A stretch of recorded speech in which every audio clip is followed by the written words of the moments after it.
Hi there, I'm David Letterman, and welcome to the show. I guess most of you watching at home are probably watching on television. You know,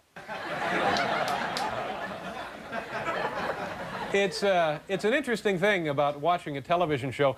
Do you really think you're watching a show that you want to watch when you're watching a show? No. No, you're not watching a show you want to watch. You're watching a show that some high-powered television executive wants you to watch. Well, all of that is going to change tonight because we are going to have our fine studio audience vote on what they would like to see on this television program. Yes, that's right. Through their applause, measured on this ultra-sensitive piece of equipment, we are going to construct America's first custom-made television program. For example, category number 1, voting now with your applause. What would you like to see me wear on tonight's program? A gray double-breasted jacket. Okay, the ultra-sensitive piece of equipment registering not much. Selection B, a blue double-breasted jacket. A little better. C, what I wore to work today. All right. Thank you. That, by the way, is what I'm wearing right here. All right. Category number 2, instead of our fine band playing the regular theme at the beginning of our show tonight, would you like to have them play Laura's theme from the motion picture Dr. Zhivago? Or B, the equally moving theme from Gilligan's Island? All right. Doing a lot of important work here tonight, aren't we? Yes, sir. All right, number 3, instead of showing the regular opening montage of New York City street scenes, would you like us to show tonight a montage depicting America, this beautiful country of ours? Or B, photo highlights of Bill Wendell's vacation? All right. Now, we have one more category to vote on before we begin the show, and then we'll get things rolling. Who would you like to hear do the opening announce for the show tonight? Our announcer, Bill Wendell? Or B, the first person I can find in the hallway?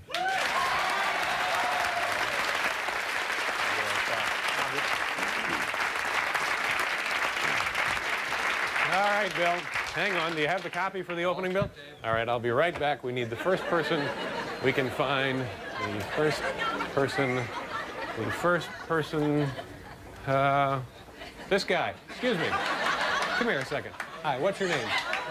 Bob, you got a second? I guess so. We need somebody to open the show here. Just walk this way. Okay. You're a page here, is that correct? No, not quite. What are you? Traffic coordinator. Traffic coordinator. Dressed like a page. Well, it's kind of... all right, Bob, this is Bill Wendell, our announcer. Bill, just give him the copy. Okay, put that in your ear. And, oh, boil that before you put it in there. Okay, here now, summarizing the clothing. I get to dress the way I am here, the way I came to work. Our opening theme now will be Gilligan's Island music. The opening photo montage will be highlights from Bill Wendell's vacation. Our announcer is not Bill Wendell, but the first guy we could find in the hall. And by the way, let me point something out. This man is not a page. All right. Are you all set, sir? I'm set. You all set? You folks ready? All right. Let's begin our custom-made show.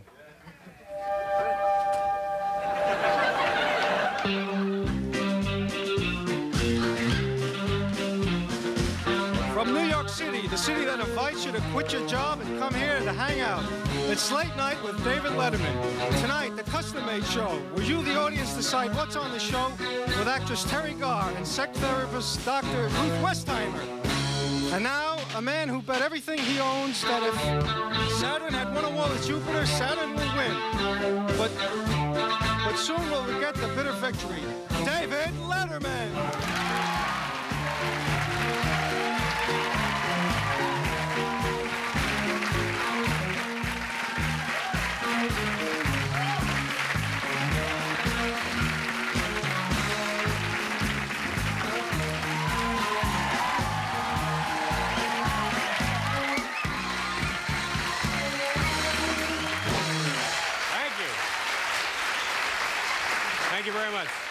Thank you, folks. Welcome to the program. My name is David Letterman, and briefly, once again, tonight, this is our custom-made show. This is not the kind of show you can walk into any store and buy off the rack. No, sir.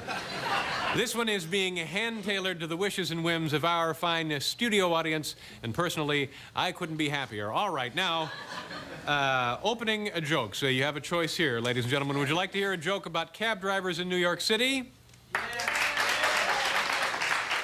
I don't feel your heart's in it. Or how about Secretary of State George Shultz?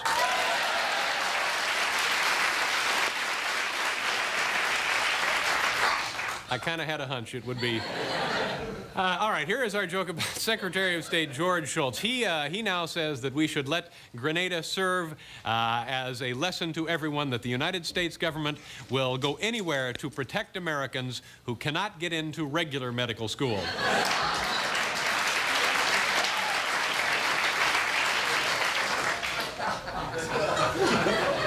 On this program tonight, you're going to meet, a lovely and talented Teri Garr will be with us this evening.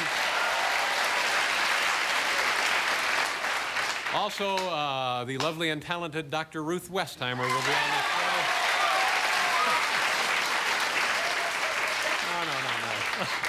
show. No, we were not voting on their relative loveliness and talents. Oh, now, say hello to our good friend. You know him, you love him, Mr. Paul Schaefer. Paul. David, thank you so much. You look just fabulous. I just want to say this, in the spirit of the custom-made show, I will do anything that any woman in the audience wants me to do after the show. So that's going to be my contribution. That's darn nice of you, Paul. Okay. Nice to see you. How's everything? Everything is good. I'm looking forward to seeing what happens. We got a great show here. Yeah, what happens. And of course, Steve, the audience. Nice to see Steve Jordan, our drummer, with us. How about Steve's new haircut? Is that a new haircut, Do we have Steve? enough time to dwell on it for a minute? It's flat on the top. Did the audience vote on that one also? No, it's a nice-looking haircut. Okay, we got plenty of work here to do, ladies and gentlemen. Your voting is not yet finished. For tonight, instead of our regular New York City backdrop, which you see every night, would you like to see a backdrop of the Windy City, Chicago at night?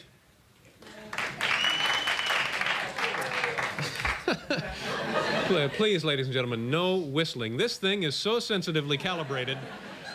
All right, B, a woodland scene backdrop. Or C, a huge blow-up of the inside of Bob Rooney's mouth. All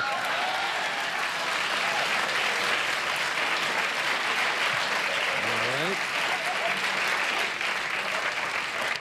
I have a feeling we're all going to be deeply sorry. All right, bring in the huge blow-up. Oh, my God. Okay, well, that's being put into place. Also tonight, when a pencil is thrown through the window, instead of using the normal crashing of glass sound effect, should we use the sound of two large dogs fighting? The sound of one large dog and one small dog fighting? Or the sound of sizzling bacon? Is that close? What was that? Sizzling bacon. Sizzling bacon, you got it.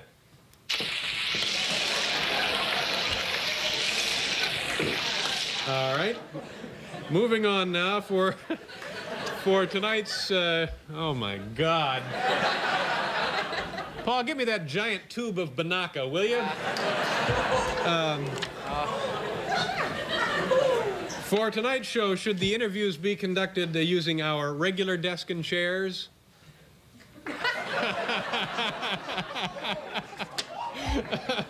All right. How about B, no desk and a set of lawn chairs? Okay. No desk, but the set of lawn chairs. So if you guys can come on in here and just do what you need to do. And we have a fine show. Dr. Ruth will be here, also Teri Garr. And when we come back from commercial, we're going to decide, let you folks decide, who would you... Oh, certainly, I'm sorry. Are you guys with the show? So we're going to let you decide through your vote who you would like to have as our first guest, either lovely Teri Garr or lovely Dr. Ruth Westheimer. So all of the... Oh, this is shaping up just great, isn't it? This is like the garden department at Lamston's, isn't it?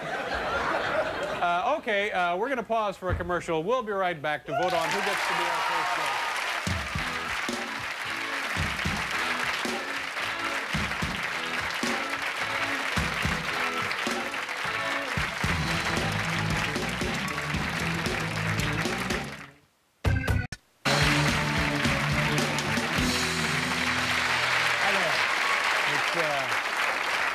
It's beautiful, isn't it? It's sinfully luxurious down here.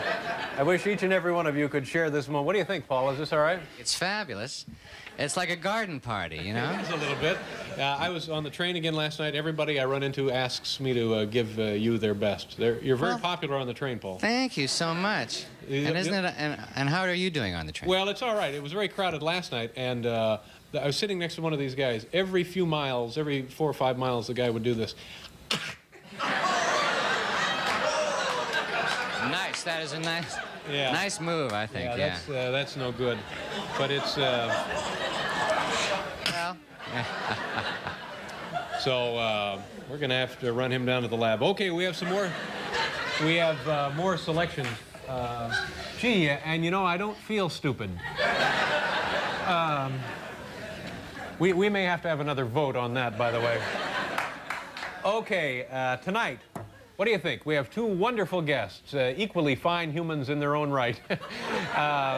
Would you like to see as our first guest tonight the lovely and talented fine actress nominated for an Academy Award, Dr. Ruth Westheimer? No. Miss Teri Garr.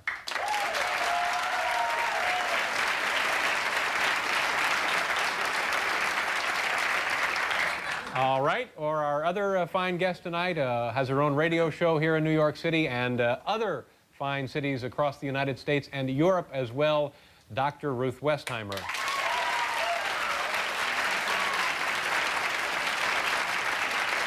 All right, what is it?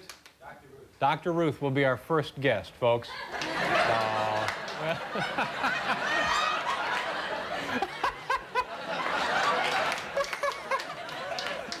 Well, bless. Probably seen the last of Teri. Well, okay, Dr. Ruth will be our first guest. Let me get the information here. She is the author of Dr. Ruth's Guide to Good Sex and host of her own radio show called Sexually Speaking. She has been recently inducted into the New York Academy of Medicine, and we're delighted that she could be here with us tonight. Please welcome Dr. Ruth Westheimer.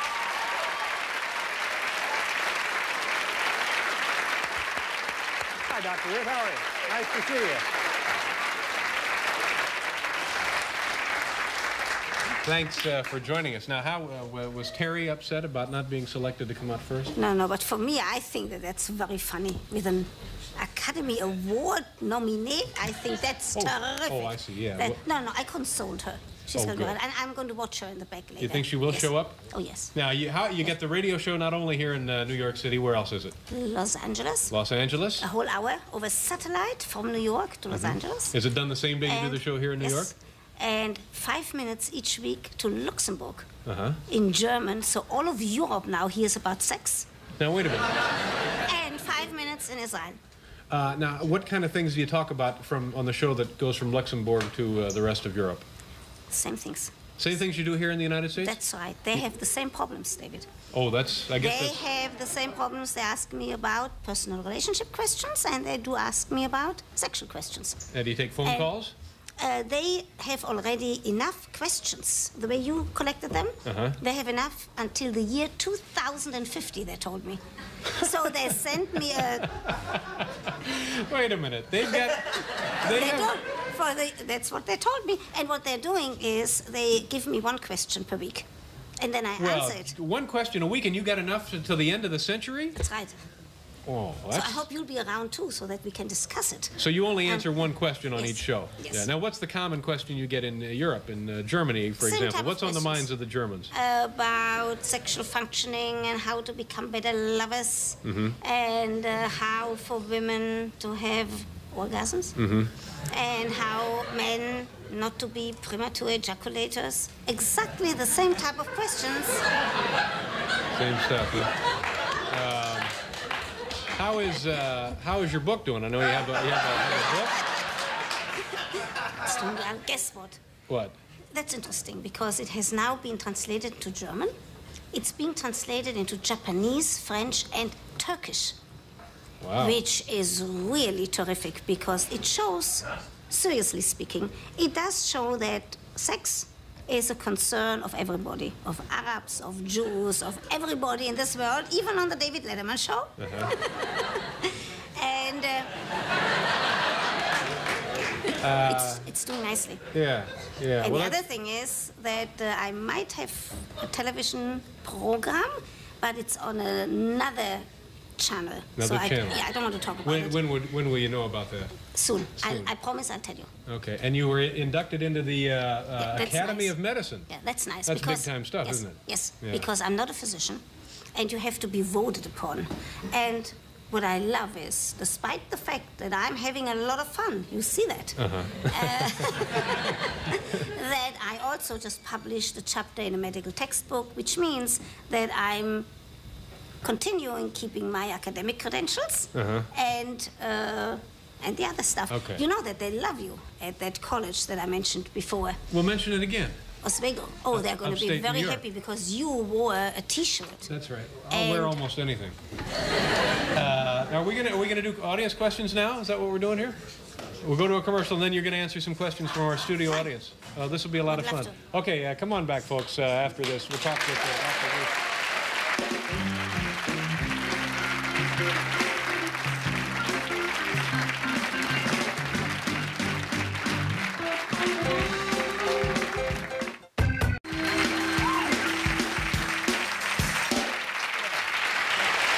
Welcome back to the show. I'm Regis Philbin. This is Cindy Garvey. I'm in good company today.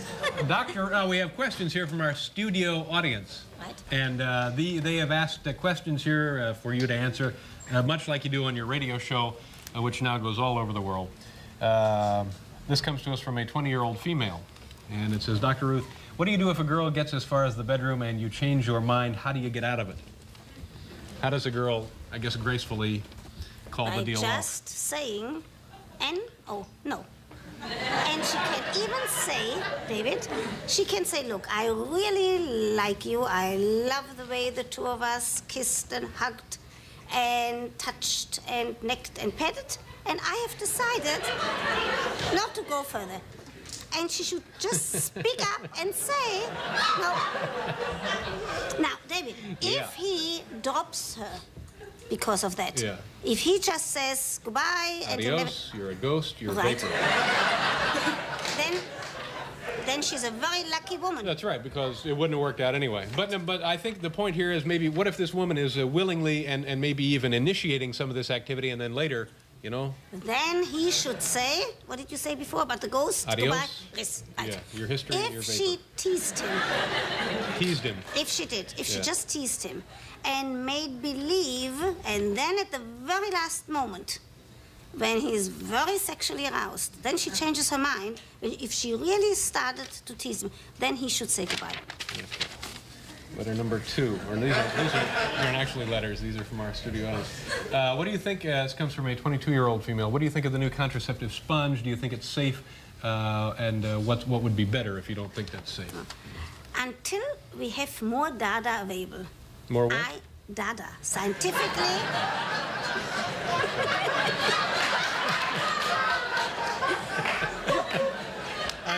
I'm sorry. That's me being stupid. I'm sorry. I'm sorry. More data available. You're right. Until we have more data available, I am telling people to use a condom. Did you know that condoms now come in all different colors? They can be matched to pocketbooks. And a diaphragm.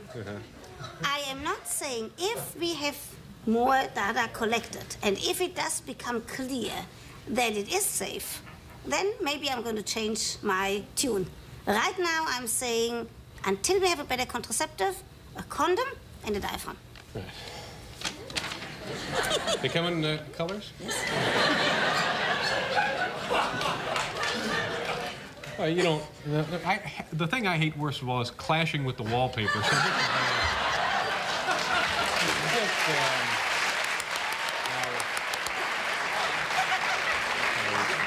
colors. Oh, here we have another question about the G-spot, where that kind of came and went, didn't it, so to speak? Stop it. Stop it. Oh, no, wait a minute. I know. Please, please. I know. You're right. You're right. I'll take myself out of the game. No, I want you to stay in the game. How do you feel about the G-spot controversy, a 27-year-old female? Right. I am saying it's good that she asked it, because I am saying the same thing that I said about the sponge. We don't have data yet. And you know what? I already hear women saying to their husbands, "You stupid, you don't find my G-spot." Or they say to me, they say they have now tried for 2 months and they can't find it. Yeah.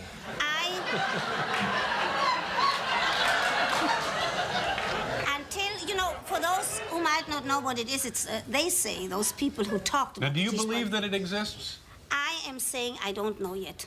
They say that there's a spot right next to the urethra, inside the vagina, a Grafenberg spot, if properly stimulated, would bring about a different kind of an orgasm, even an ejaculation.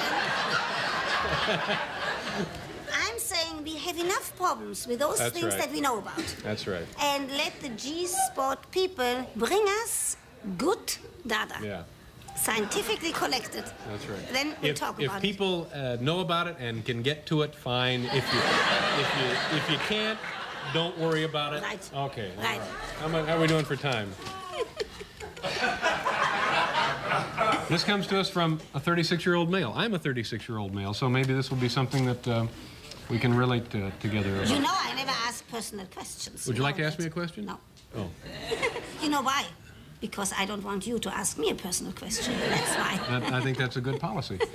As the parent of a teenage son, I'm concerned with the problem of just how old he should be before I should give him consent to engage in a sexual relationship. This is a good question. Sure. You shouldn't give him consent at all, because you should educate him from the very early childhood on, and then when that teenager is, I don't know, 18, 19, 20, whatever his age, he has to make his own decision. He should not go to a mother or a father and say, "Dad, tonight, can I try it for the first time?" Our youngsters' sex life is their business, and parents' sex lives is our business. Yeah. And the foundation of what ought to be done and when and how ought to wait until the night of the wedding should be laid. That foundation has to be laid much earlier. Okay. All right. We don't have time for another one. Okay. All right. Ruth, it's nice to see you again. Thank you so much. Thank you very much for being here.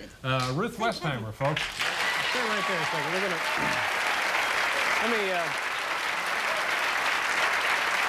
We're gonna change this, all right? How many of you would rather have the woodland scene or the woodland scene? Or the skyline of Chicago? Chicago? Okay, we're going to change this to the skyline of Chicago. Get rid of that awful-looking thing there. Right. Thank you very much, Ruth. I'm glad things are going so well for you. Thanks for being here. We'll be back, folks. Teri Garr. No, you don't need to run off.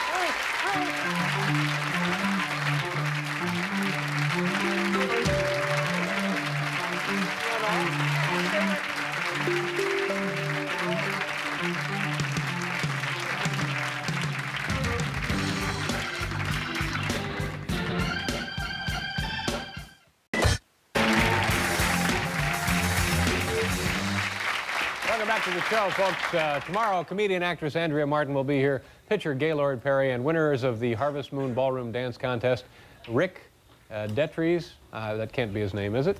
Rick? We don't know. Rick Detries.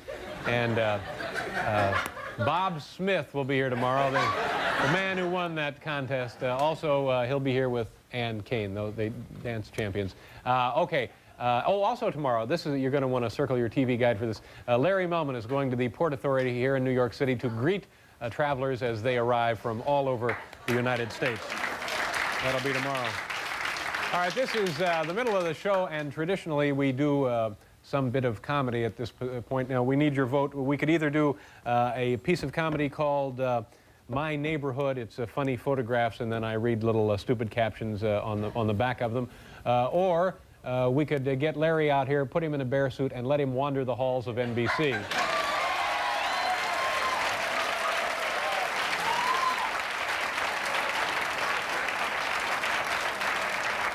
Okay, we'll do the card piece. All right, is Larry ready? Larry, come on out, pal. Larry Millman. Hi, David. Here you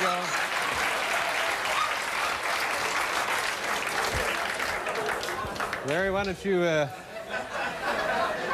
go ahead and strip down? I'll get the talc. Eric, come on out, and this is Eric Anthony, folks. He's going to assist Larry in dressing. Yeah. First, he's taking his shoes off. Have you ever worked in a bear suit before? No, David. Are you excited about this? Yes, David. And you're going to the bus terminal tomorrow, huh? Yes, David. Yeah. That'll be a lot of fun, don't you think? Oh, yes. How are we doing there? Well. Now, when you get out in the hall, we just want you to go out and kind of mingle with the rest of the folks here at NBC. Ready for that? I have the head. Leave it there. All right. Okay, is he about set? About set. Okay, here we go. There's the head. This is bulletproof comedy here, folks. This is you might want to wake the neighbors if you haven't already. Now, can you see in there okay? Yeah, I can see out of one eye, yeah. If you see Teri Garr, apologize to her again for us. Sure. All right. Yeah. You all set? Sure. Okay, let me help you down here. Okay. Paul, can you... Paul? Can we have just a little piano music here? There's Larry. Larry, how you doing? Teri, we're very sorry about this. Well, hello there. How are you? It's the team. Hi. Hello. How are you? Hello, everybody.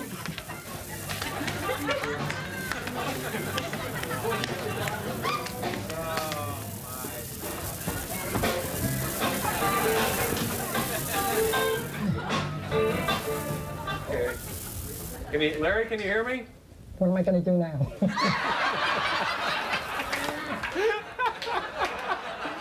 It's certainly a proud moment for the Peacock, isn't it, ladies and gentlemen? Now, wait a minute. What's he doing? Oh, he's coming back in. Why is he coming back in? Hello. Good to see you there. Somebody get the tranquilizer gun. Oh, isn't that cute? Okay. All right. And he's coming back into the studio. Well, fine. I think we got our money's worth on the rental for the suit, don't you? Larry, come on back in.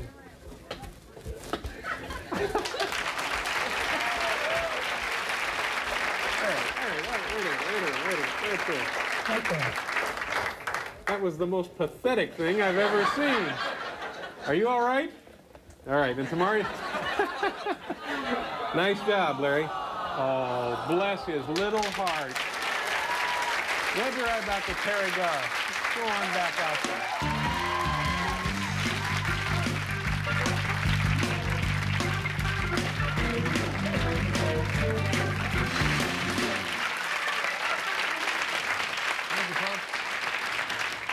We've had that idea for about 7 months where we put Larry in the bear suit and turn him loose. And I think it was well worth the wait. Yeah. I think the key phrase there was, what do I do now? Too bad that hadn't occurred to any one of us prior to tonight's show, but although I guess we still could show you these. These are those crazy cards we talked about. This is old man Van Keller owns the local department store, and his 4 boys are spoiled rotten. They can't even have a snowball fight without showing off their oh-so-expensive private armored division. What do we do now? All right, let's bring out our...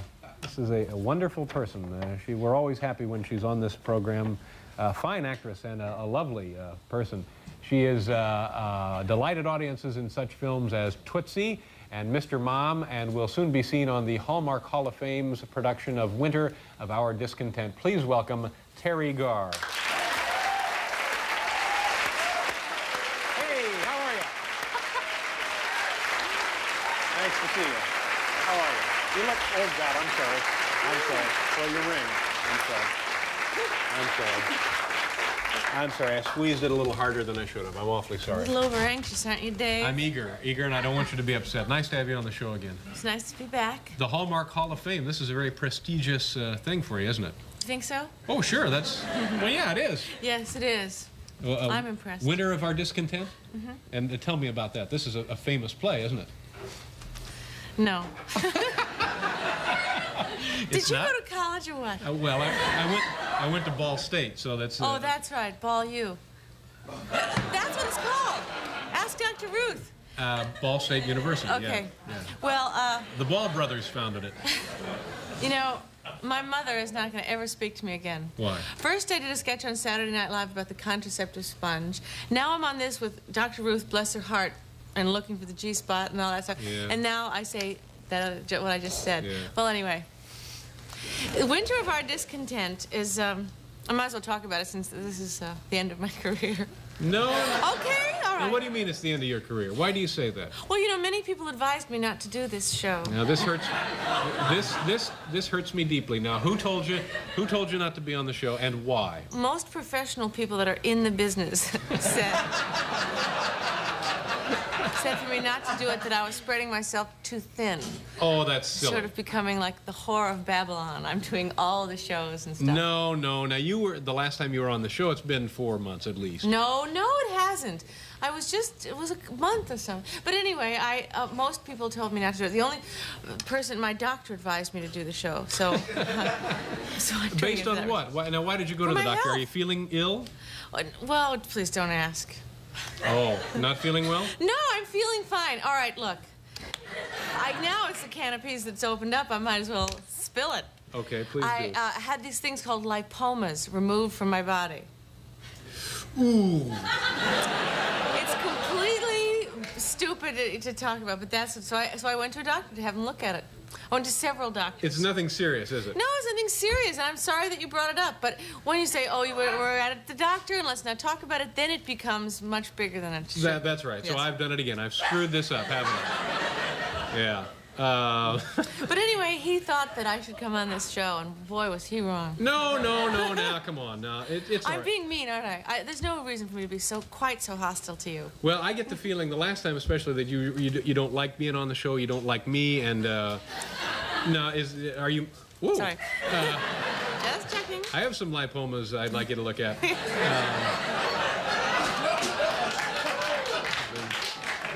Now, even they're moaning back there, so it's out of control. But you're not mad at me, are you? No. I guess not. I mean, you only can do what you can do. I'm sorry. Let me now talk about whatever I'm supposed to plug here. Okay, but just let me say that I think you're one of my favorite actresses. Really? And I love you on this show and anything you do. I thought you were terrific in Mr. Mom. And Oh, yeah, thanks. yeah. I mean, thanks. I just feel like, boy, I didn't take losing the audience contest that well, to tell you the truth. I think, you know, I come out here and talk about my career and me, and I. People don't care. They'd rather see sex stuff and G-spot and teenage boys and, you know. I don't blame you. If I was, I'd vote for that, too. So, but anyway, I took it a little sort of personally. Anyway. Well, you shouldn't. We're just goofing around, having fun, trying to have fun. Yeah, I know. We're doing the best we can. I loved Larry Budd and the... Yeah, it was great, wasn't it? Now, Mr. Mom turned out to be the hit of the decade, the runaway hit of the smash hit of the decade. It's so shocking, isn't it? Well, no, it's you and Michael deserve that, don't you think? It was a nice movie. Did you ever see the movie, by the way? No. Oh, that's right. The last time I was here, it was just coming out. Last time you were here, you had not seen the movie. I saw half of it. Really? Yeah.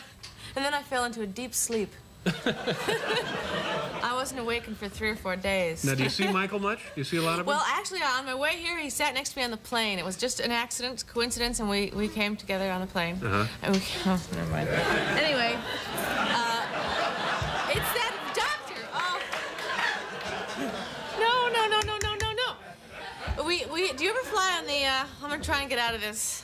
Did you ever fly on American Airlines? Oh, yeah. It's a yeah, favorite. Yeah, I've flown in them. first You know, they class- did me a huge favor last time I was on that airline. You probably can't say that, but they did. They did? What'd they do? Well, I was flying with my dogs, and halfway we were over Denver, and I was worried that the dogs didn't get on the plane. So I contacted the stewardess, and she said, well, let me go up and talk to the captain. And the captain went up, and while he should have been flying the plane, he radios back to New York to inquire about my dogs. I thought that was great. That is great. A 600,000-pound jetliner, and he's talking about my dogs. I thought that was great. That is great. Yeah, yeah. Okay, well, Teri, we have to go away for a commercial. What? A commercial, but Okay. we'll be right back. Okay. See you back.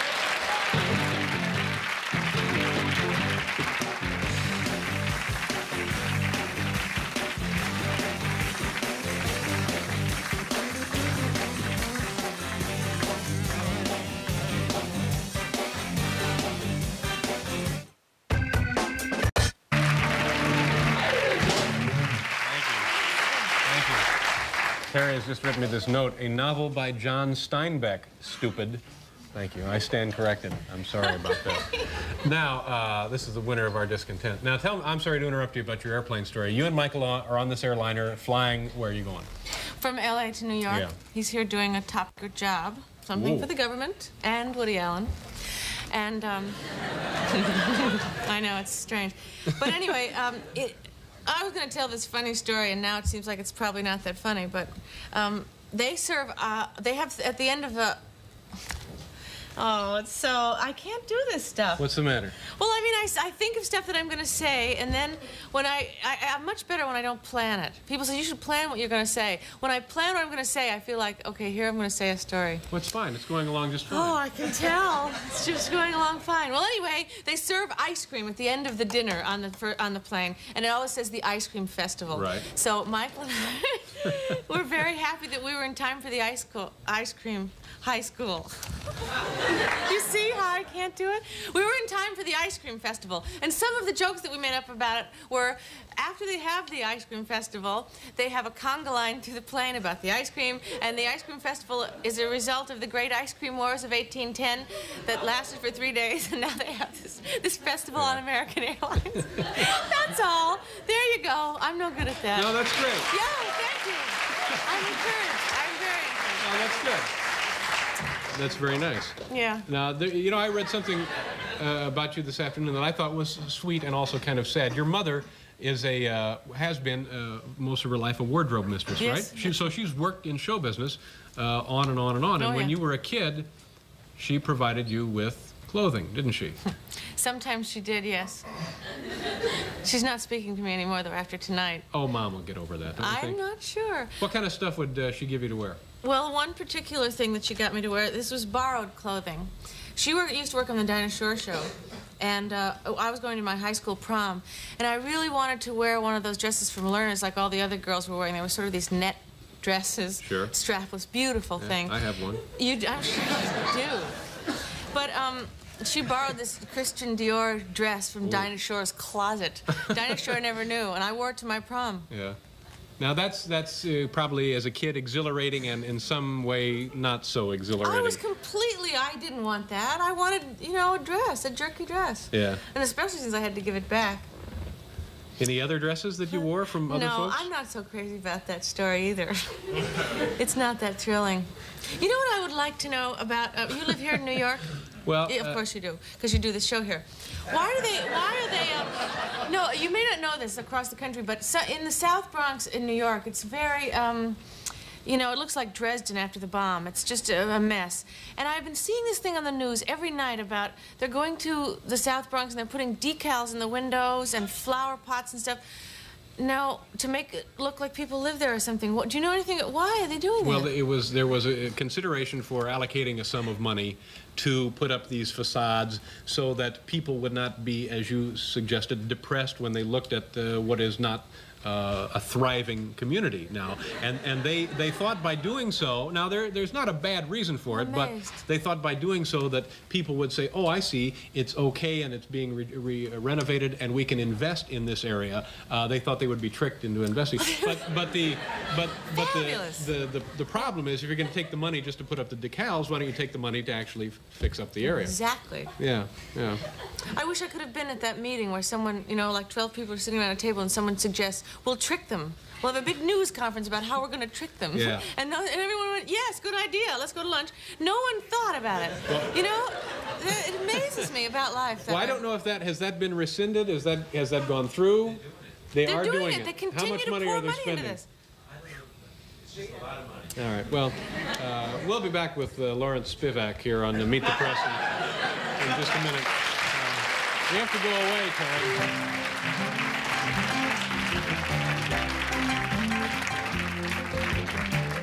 Teri and I are having the most fun. Now, will you come back and please be on the show? Now, you're not steamed again, are you? No. Did you? This, of course, is the Academy Award-nominated Teri Garr. Oh, you're in a new movie soon, aren't you? Oh, the winner of Our Discontent. Yeah, it's on the TV. Yeah, this is now. December 6th on some other channel. And it's a Hallmark Hall of Fame presentation. Well, that's nice of you. With Donald Sutherland. Donald Sutherland. You liked him, didn't you? Yeah, all right. was great. Also, thanks to Teri Garr and our own Larry Millman. And we have, Paul, thank you very much for all your help. And Mr. Bill Wendell, our announcer. Now, we have one more bit of voting. Is that correct? Am I doing this properly? Teri, you may vote along if you like. Why, thank you, David. Instead of running our regular closing credits for the program tonight, this has been a custom-made show. What the audience wants, they get. I was watching. Oh, I see. All right, you have a chance to vote here now. We're going to show the names of each member of our studio audience.